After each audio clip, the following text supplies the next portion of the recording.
Hello, and welcome to episode 2 of Villanova Tip Time, your unofficial Villanova pregame show. Happy Thanksgiving, Nova Nation. It's been a heck of a day, a sort of a weird day for all of us, I'm sure, and not necessarily your traditional Thanksgiving by any means. But it's been an exciting day in college basketball, and obviously the most exciting part yet to come for most of us in the Villanova game coming up, which by the looks of this Boston College URI game, which is pretty close coming down to the wire, it looks like Boston College is mostly pulling away here with about a minute and a half left. I'm guessing that our Villanova game is going to get off close to on time tonight. So I'm guessing we're going to get tip-off right around 9:30 Eastern, although I'm sure many of you are probably going to know what the exact tip-off time is before I do, because you'll see it on Twitter in the next 10 to 15 minutes. Expect to see them announce a formal tip time. But again, hoping we get started right around 9:30. We learned a lot about Villanova's team last night, really in the story of this team and what we can come to expect from them. So on today's episode of the pregame show, before we actually get into talking about the game at hand with Arizona State, we're going to talk a little bit about what we saw from last night's Cats team. We're going to sort of break down some of the trends that might be ongoing, a little bit less of a recap and a little bit more of a storytell about kind of what we can expect from this team. I also want to get a little bit into sort of the state of the top 10, because I know we broke it down for the Big East and the ACC with an ACC opponent last night, but I also want to talk a little bit about what's going on around the top 10, especially with the Gonzaga-Kansas matchup earlier today, which was really exciting. And then, of course, we want to get into Arizona State and the state of the Pac-12 a little bit, what we can expect from Arizona State as a whole. And then also just sort of obviously get into for the sake of this being a pregame show, we want to talk a little bit about the matchup between Arizona State and the Wildcats. But before we get there, let's talk a little bit about what we saw last night from this Villanova team. It's really interesting, and I think a couple of the talking points that we mentioned last night, particularly around Jeremiah Robinson-Earl and foul trouble, came to fruition early, and we saw that play out all night. But the starting lineup was actually a little different than we talked about. Last night we had said before the game we were looking at probably Colin Gillespie, Justin Moore, Jeremiah Robinson-Earl, Jermaine Samuels, and Cole Swider as that fifth spot. And you actually saw Caleb Daniels coming out in that starting spot, which proved to be really good in my opinion. And I really like what we saw from Caleb. And we'll get into that in a couple of moments. But I think you saw early on really, a possible story and continued theme with this team. And that's what happens if Jeremiah Robinson-Earl gets a couple fouls early, because he had 2 fouls relatively early. It sort of limited his burn late in the first half and in the early going of the second half. And you saw the Villanova team really struggle on defense. BC was just dribble driving, penetrating at will. And sort of like you kind of had a feeling like the talent between these two teams was definitely mismatched, right? Like Villanova, this elite team. But BC was getting to the rack, and they were hitting a ridiculous amount of shots. I don't have the stat in front of me, but they were at one point late in the second half.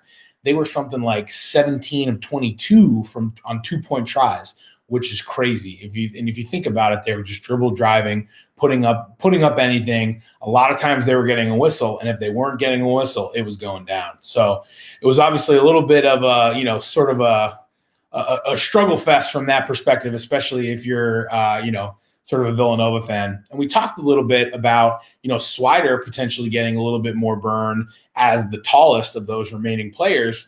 But pretty early on, it seemed like as both Brandon Slater and Eric Dixon were rotating in, those guys listed on the press sheet are listed as equal height or lesser height than Cole Swider, but they were playing a lot bigger. And it was clear that when Jeremiah Robinson-Earl went down with a couple fouls, it was clear that Eric Dixon looks like he's going to be, hopefully a Jay Wright answer to that situation, and someone he's going to try and rotate in to be able to play a little bit bigger, play a little bit longer.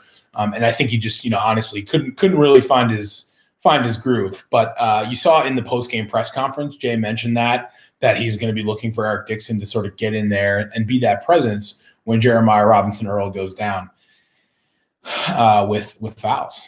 It's funny in the early part of the second half, when I think BC was really running and they got their lead up to somewhere around, I think 9 or 10 points at one point, somewhere around the 15-minute mark in the second half. I found myself like 10-second Tom from 50 First Dates. And if you've ever seen that movie, it's the guy who's got his memory problem from an injury, and every 10 seconds, hi, I'm Tom. And you like talk to him and then if it lapses the 10-second mark, hi, I'm Tom. Well, I felt like that, but as a Villanova fan, it was like rage. Like, how is this happening to us? This is like, how is BC doing this to us?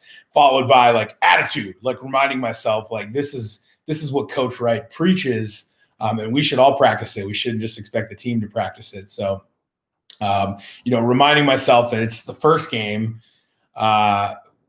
There's still a lot of room to go. I saw a tweet from Dana O'Neill at some point during that stretch that was like, Villanova's only down 7 points. It just feels a lot wider. And it did a little bit there earlier on in the second half. But then, playing right into our talking points, Mr. Caleb Daniels sort of showed flashes of that takeover gene.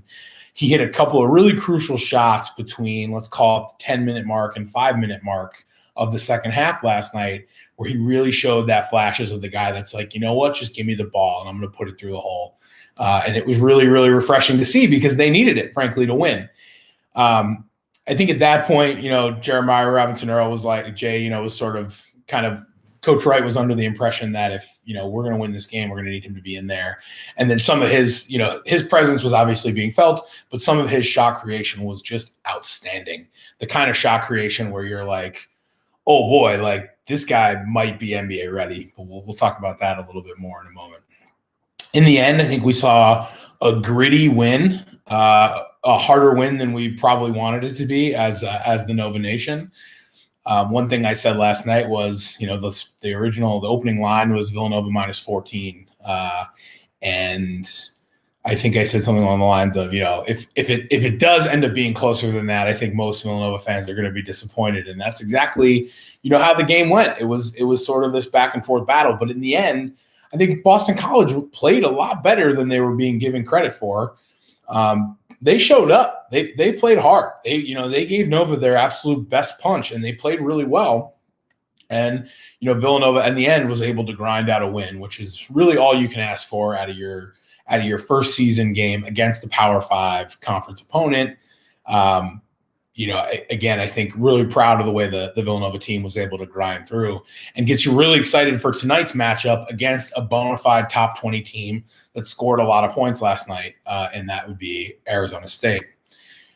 One, topic that seemed to be just a constant of all the post-game press conferences and just monitoring sort of the Twitter sphere overnight was the presence of Jeremiah Robinson Earl, right? So talked a lot about it. He went down early with 2 fouls. He went down early, went down early, went down early.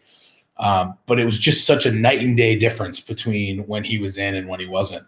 I think his final stat line had him somewhere, I think he was 18 points, 10 rebounds, so solid double-double, and with somewhat limited minutes, right? So imagine if he plays a whole game, he I think pushes those numbers up a little higher, and it's just like, wow, the guy showed flashes of absolute brilliance at times and gets you really, really excited for the season that we have coming up with him. Again, hoping that we get all we can out of these games and sort of mitigate cancellations. But the presence that he's going to bring to this team can't be understated. And it's also going to be something that opponents key in on. They're going to be going hard after him, especially last night. It seemed like we had some whistle-heavy officiating. And teams are going to key in on that, and they're going to come after him hard because they know that the team being super elite is going to really be tied around him, unless the Villanova coaching staff has something up their sleeve, and we'll see what kind of adjustments they can make tonight. Because between the very large number of fouls that were called between both games yesterday, the fact that you're expecting the same referees back being in this, sort of tournament bubble, you're thinking the game might go that way. There might be a lot of fouls called, and I expect the Villanova coaching staff to be able to sort of plan for that, right? And make some defensive adjustments. Obviously, I would hope they spend a decent amount of time today on tape, just on on really trying to tighten up the defense, because you have to know coming into this game with a really guard-heavy lineup in Arizona State that's filled with a lot of talent, they're going to be dribble driving hard, and they're going to be bringing a lot more talent into the paint than BC was able to offer last night, and BC was pretty effective at it. So let's talk through the stat lines a little bit, just to sort of break down kind of what we saw from the team and maybe a little bit about what we can expect going forward as a result. So as we already hit on Jeremiah Robinson Earl, and I think we sort of glossed over him last night when we were talking about the lineup, which is almost inexplicable. But I think a lot of people expect that he's going to be moving on to the NBA. We'd be lucky if we get another season out of him after this one. But he, I think was fantastic, and we're all excited to watch him play more and more throughout the season. I thought Colin Gillespie had, sort of a quiet 15 points, cool, confident. Congratulations to him. He crossed the 1,000-point mark for his career at Villanova, which is an amazing accomplishment. I think he's, less than 75 or so players. I think less than 50 players total in program history across that mark. So kudos to him. It's just such a testament to what a establishment, part of the establishment that he's become there. But still, again, kind of a quiet night, it felt like at times for him, even though he had 15 points. I definitely noticed a little bit of sort of jitters, it seemed like first game jitters in some of his early shots in particular. I think there was one air ball that was like not obstructed or tipped, and it was like, that was weird. But I think you can just completely chalk that up as first game jitters. So I think a player as seasoned as him, I don't think he's going to let that phase him too much. And I don't think we should expect that sort of jittery shot trend to continue for him. And if memory serves, I think once we got down the stretch in the second half, he did hit a couple of big momentum changing buckets at times when it was sort of going back and forth. So goes without saying, we're excited to see what we get from him. I think another quiet night was Jermaine Samuels. He scored less than 10 points. Again, not necessarily a huge factor in the game. One thing that stuck out to me that I was a little disappointed with was he had 2 free throws with about 90 seconds left in the game. I think they were up, I want to say 6 or 7 at the time. And he had a chance to really sort of keep putting that game out of reach. And he missed both free throws, which was no, how do you do that? Especially, as sort of a senior contributor. So that was a little bit concerning, but I think you also, again, you remind yourself attitude, this is what Coach Wright preaches to the team, right? And you have to figure someone with the sort of the talent and the veteran stability of a Jermaine Samuels has been the hardest on himself about missing those 2 free throws as anybody. And ultimately you may see sort of a big bounce back night from him just coming off that quiet night. So getting to Mr. Caleb Daniels next, we talked about him in the pregame. We liked him, being sort of one of the potential sort of working into that starting rotation. I haven't seen the official announcement of the starting lineups. I assume some of you may have seen that on Twitter by now. But I'm expecting Caleb Daniels to be back out there. I thought in that, again, in that late in the second half, he really showed up and hit a couple of big buckets when they needed somebody to just take the rock and get a basket. He was that guy last night in the second half. And, I think we hope to see more of that. You got to wonder, how much is he trying to play into the system, or is Jay trying to work him in the system versus sort of letting him be that takeover player? It'll be interesting. That'll be a really interesting storyline to continue to follow, especially if you look at the post-game press conference with Coach Wright. He was talking a lot about Jeremiah Robinson Earl, and he only briefly touched on Caleb Daniels, and it was when he was directly asked about Caleb Daniels by a reporter, and he was it was sort of a very humble answer and not overly praiseworthy. I don't necessarily read too much into that, but at the same time, maybe I was just seeing what I wanted to see, because we talked about it right before the game, but I was like, man, I feel like Caleb Daniels really deserved a big pat on the back for the effort there in sort of being that mainstay that helped the team win the game, aside from the obvious of Jeremiah Robinson Earl being that crucial presence, difference maker on the court at any one time. Another thing to call out is Justin Moore had a really quiet 14 points. And one of the things I heard, I can't recall offhand whether it was at halftime or post game, but Seth Greenberg from the ESPN crew said, he sees Justin Moore, and you hear people talking about Justin Moore almost like a Josh Hart, and that he sees Coach Wright using him in a very similar way. And so that's something that has to get you really excited about the fact that he's comparing him to a guy who's now sort of a mainstay NBA player, and was just sort of dominant in his sort of later seasons at Villanova. If we can get a quiet 14 points out of Justin Moore, how many points are we going to get out of him when they're not so quiet? And then I think the rotation after that was Cole Swider, Brandon Slater, and Eric Dixon. I think Eric Dixon had a tough time. They were getting really beat in the lane when he was, sort of in there taking over. I thought Cole Swider he didn't get a ton of minutes. He had less than 20 minutes. I thought I think he had 6 points, and he hit some nice shots. So I saw a good sort of rotational player presence from him. And then I think Brandon Slater and Eric Dixon were the only 2 other people to get minutes. You only saw 8 people actually get in the game last night, but I think you're going to see sort of a solid rotation from those 8 guys as they sort of settle in. And then, of course, I think the team missed Damiere Cosby-Roundtree not suiting up, because I think he's going to be a clear backup option if and when Jeremiah Robinson-Earl gets into foul trouble.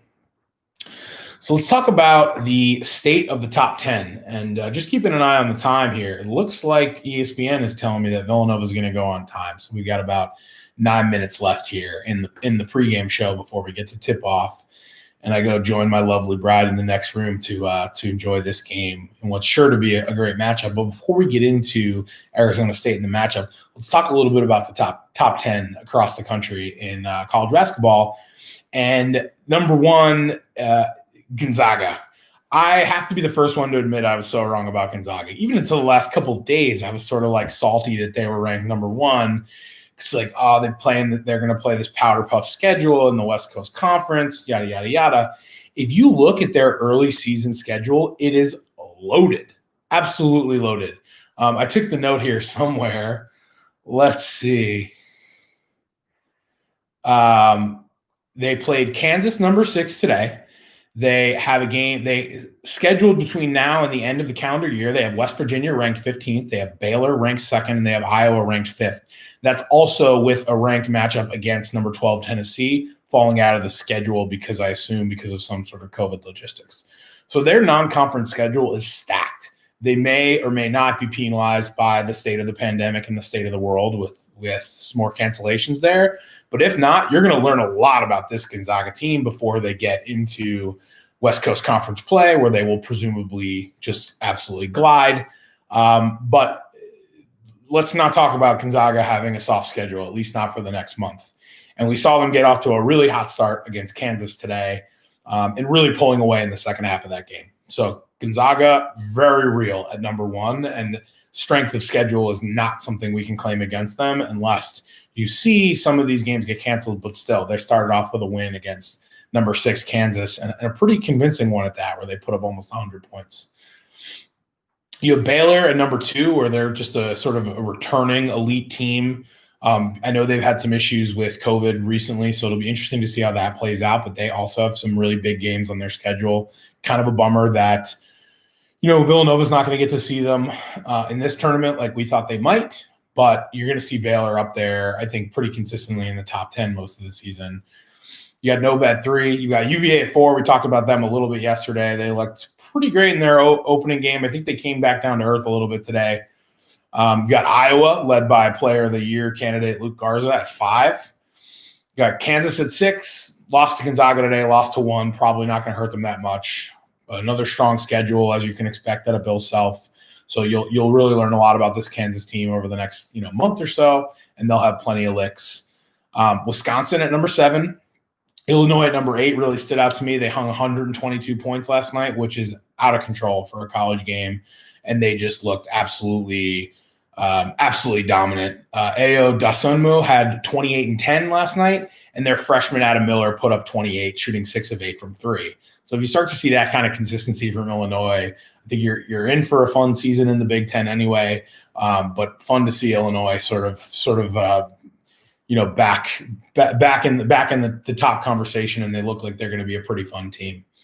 And then you round out the rest of the top 10 with a couple familiar faces in Duke and Kentucky. Worth noting that I think this was like the first time in forever that Duke didn't start the season in the preseason top 5. So that's a storyline to follow potentially. Kentucky at 10, Coach K went on some like really weird rant last night. They had a pretty convincing win yesterday. Went on some weird rant about blaming him for schedule, not blaming the kids, but they just won a game by like 30. It was a really weird thing. And Coach Cal is, in my opinion, a little bit of a weird guy. And then honorable mention goes to Creighton, sitting there at number 11, division friend, division foe, whatever you want to call them, rounding out the AP top 10 there at number 11, and in every conversation about challenging Villanova atop the Big East. So it'll be really excited to see that play out. Let's get into who's Arizona State here. We got about 5 minutes left before tip-off, and we want to talk a little bit on Arizona State. Let's set the stage a little bit and talk about the Pac-12. So you have Oregon, UCLA, Arizona State, Stanford, and Arizona kind of as those 5 teams that are duking it out at the top of the Pac-12 this year. Oregon, won the Pac-12 last year. They did lose 2 guys to the NBA, 2 impact players, but most of the conversations have them again at the top of this conference. UCLA is bringing everybody back, plus a solid transfer coming in from Kentucky and a 4-star freshman. So I think UCLA is poised to do some damage at the top of this conference. Stanford has depth and experience for what seems like the first time in forever. So, you hear them as a possible sort of, not necessarily like clear outright winner, but like maybe a dark horse candidate. And then Arizona, who always seems to be there as a top program. They lost a lot to the NBA, but they bring in an absolute stud freshman class with them. So obviously they might go through some growing pains with that. They also, worth noting, they have a transfer that came in from Georgetown and sat out the year prior.